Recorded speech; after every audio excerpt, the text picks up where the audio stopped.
Hi guys, welcome to my YouTube channel Vishnu coaching centre.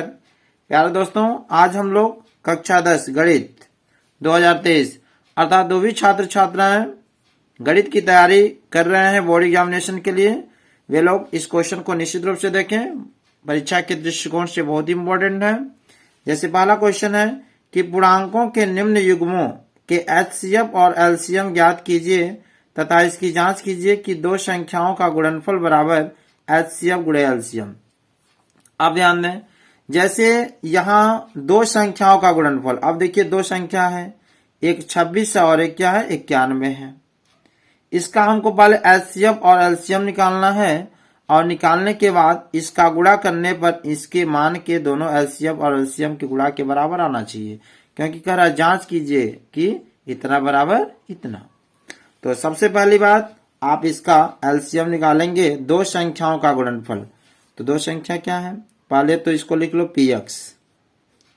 px बराबर क्या हो गया, px माने पहला संख्या, पहला पद क्या है 26। आप क्या करो 26 का गुणनखंड कर लो।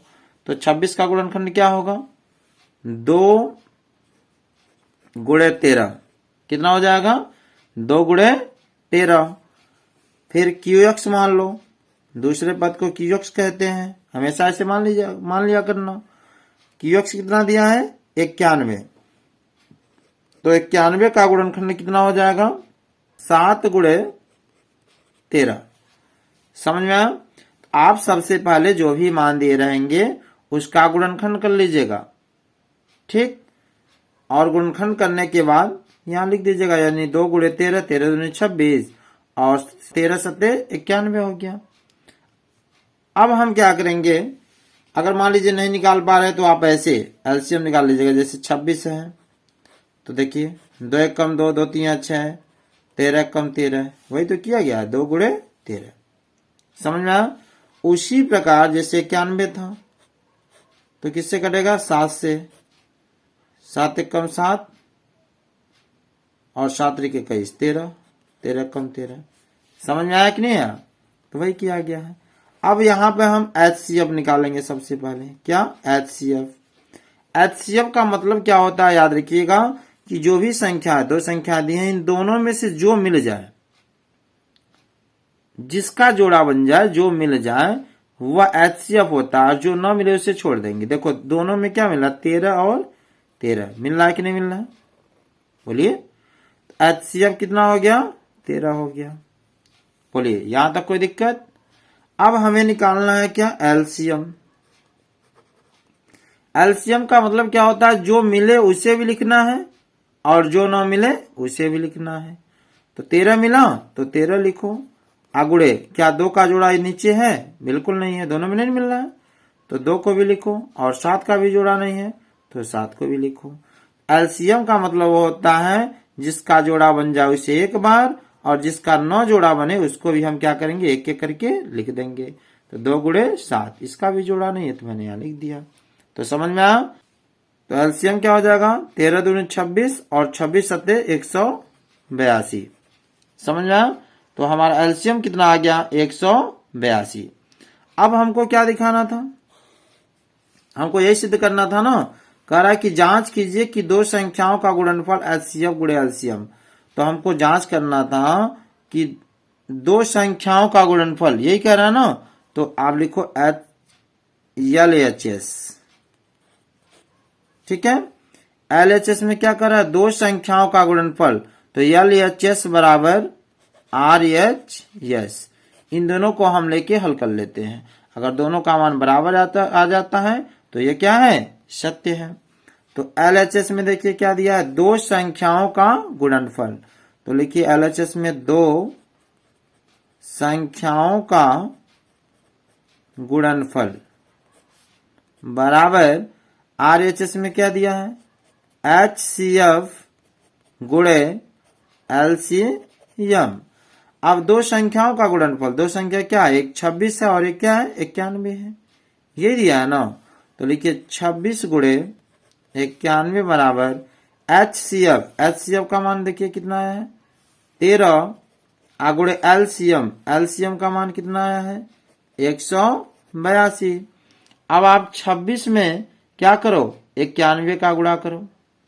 बोलो 26 में जब आप क्या करेंगे 91 का गुणा करेंगे तो कितना आएगा 2366, और 13 में 182 का गुणा जब करेंगे तो ये भी आएगा 2366। तो प्यारे दोस्तों अब देखिए ये दोनों LHS और RHS दोनों पक्ष बराबर हो गए कि नहीं हो गए, तो यही तो हमको जांच करके बताना था। ठीक है, नेक्स्ट अगले क्वेश्चन में देखते हैं। तो क्वेश्चन नंबर 2 में क्या कह रहा है कि बिना लंबी विभाजन प्रक्रिया किए बताइए कि निम्न परिमेय संख्याओं के दशमलव प्रसार शांत है या अशांत आवर्ती। अब हमारे सामने ये समस्या आती है कि शांत किसे कहते हैं और अशांत किसे कहते हैं। बोलिए, तो याद रखना कि हम क्या करेंगे कि शांत और अशांत प्राप्त करने के लिए कुछ नियम जाने कि सर्वप्रथम हम हर का गुणनखंड करते हैं और हर का गुणनखंड क्या होना चाहिए 2 के पावर n गुणे 5 के पावर m के रूप में हो तो वह क्या कहलाएगा शांत कहलाएगा। तो वह क्या कहलाएगा बोलिए, तो वह दशमलव प्रसार शांत होगा। ठीक है, यानी सर्वप्रथम हम हर का गुणनखंड करते हैं और हर का गुणनखंड 2 के पावर n गुणे 5 के पावर m के रूप में हो तो वह दशमलव प्रसार शांत होगा। मतलब क्या होगा कि अगर हर में 2 दिखाई दे और 5 दिखाई दे, या तो 2 और 5 दोनों दिखाई दे या 2 या 5 में से कोई भी दिखाई दे तो वह शांत होगा, और 2 या 5 के अलावा कोई अन्य मान दिखाई दे तो वह अशांत आवर्ती होगा। समझ में आया? तो हल पहला क्वेश्चन आपको मैं बताता हूं, इसी पे सभी क्वेश्चन आप लगा लीजिएगा। जैसे दिया है 13/3125। ठीक, आप सबसे पहले क्या करिएगा कि यहां साइड में आप क्या करेंगे 3125 का एलसीएम निकाल लीजिए। आप छोटे से छोटे मान से काटिए। पहले देखिए 5 से कटेगा, 5 छक्का 30 बचा 1, 5 दूनी 10, 5 पच्चे 25, 5 एक कम 5, 5 दूनी 10, 5 पच्चे 25, 5 दूनी 10, 5 पच्चे 25, 5 पच्चे 25, 5 एक कम 5। ये तो आपको आता होगा। तो यहां हम क्या लिखेंगे कि हर का गुणनखंड, हर का गुणनखंड में कितना है 3125, यानी हर का गुणनखंड यानी 3125 का जब करेंगे तो 5 गुणे 5 गुणे 5 गुणे 5 गुणे 5 कितना बन है 1 2 3 4 5, 1 2 3 4 5।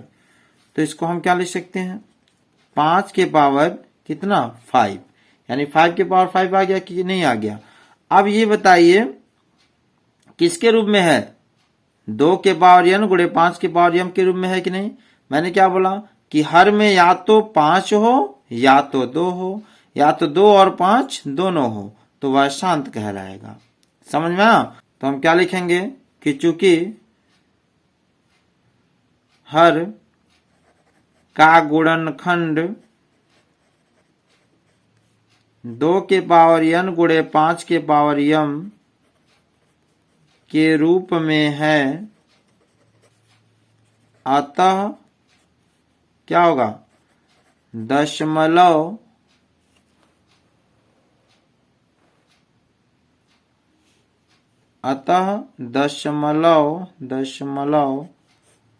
प्रसार शांत होगा। समझ में आया दोस्तों? ऐसे ही आप लोग क्वेश्चन सॉल्व कर लेंगे।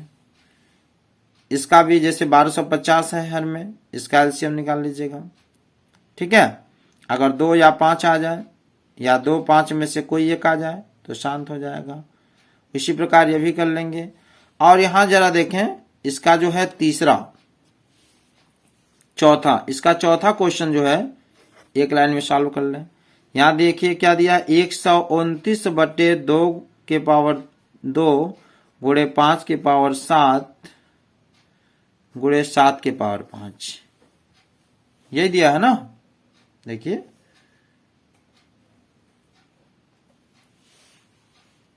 यही है ना। अब ये कह रहा है कि बताइए शांत है या अशांत, तो यहां पर लिख सकते हैं कि हर के गुणनखंड, देखिए इसका हर का गुणनखंड किया हुआ है 2 के पावर 2 गुणे 5 के पावर 7 गुणे 7 के पावर 5, है कि नहीं है। तो देखिए यहां 2 है, ठीक है, काम चल जाएगा। यहां 5 है तो भी ठीक है, लेकिन यहां 2 या 5 के अलावा क्या आ गया, 7 आ गया। बताइए, तो हम क्या लिखेंगे, हर के गुणनखंड 2 के पावर n गुणे 5 के पावर m के रूप में। बताइए है कि नहीं है, नहीं है। समझ में आया। और जब नहीं है तो हम क्या लिखेंगे, अतः अशांत आवर्ती है। समझ में आया दोस्तों। तो ऐसे सभी क्वेश्चन आप क्या करेंगे, सॉल्व कर लेंगे। तो पुनः अब अगली कड़ी में अगले क्वेश्चन के साथ पुनः मुलाकात होगी। तब तक के लिए धन्यवाद।